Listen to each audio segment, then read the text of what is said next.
On distingue deux grandes applications de l'énergie solaire dans la production d'énergie, la production photovoltaïque et le solaire thermique. Le principe fondamental de la production photovoltaïque est de transformer le rayonnement solaire en courant électrique au moyen d'un panneau ou module photovoltaïque. Les cellules qui composent ces panneaux sont en général produites à l'aide d'un matériau semi-conducteur appelé le silicium.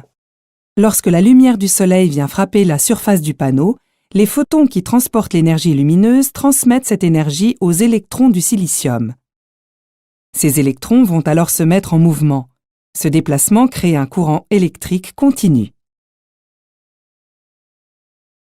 Il est indispensable de transformer l'énergie continue en énergie alternative afin de pouvoir la consommer ou l'injecter sur le réseau. C'est le rôle de l'onduleur, appareil central dans la chaîne de production. Les prix des modules photovoltaïques ont très largement chuté, tandis que la qualité et la puissance se sont améliorées. Ceci contribue au développement des fermes solaires. Pouvant produire jusqu'à plusieurs centaines de mégawatts, ce sont de gigantesques centrales qui peuvent alimenter plus de 100 000 foyers.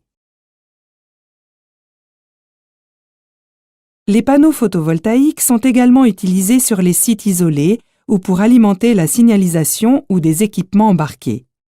La transition énergétique et la réglementation thermique des bâtiments en France incitent également les particuliers à installer des systèmes de production photovoltaïque principalement destinés à l'autoconsommation.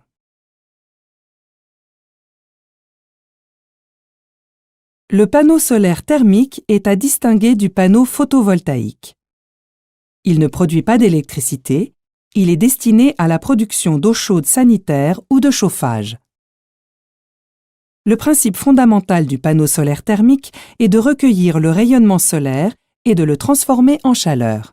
Ce type de panneau est le plus souvent constitué d'un tube de cuivre en serpentin soudé sur une plaque noire appelée absorbeur. L'absorbeur est chauffé par le rayonnement solaire et transmet sa chaleur à un liquide caloporteur antigel qui circule dans le tube. Ce fluide chaud rejoint ensuite un ballon de stockage dans lequel il réchauffe l'eau froide sanitaire. Ainsi, le solaire thermique peut être utilisé pour obtenir de l'eau chaude sanitaire, du chauffage, voire pour chauffer l'eau d'une piscine, permettant ainsi des économies intéressantes.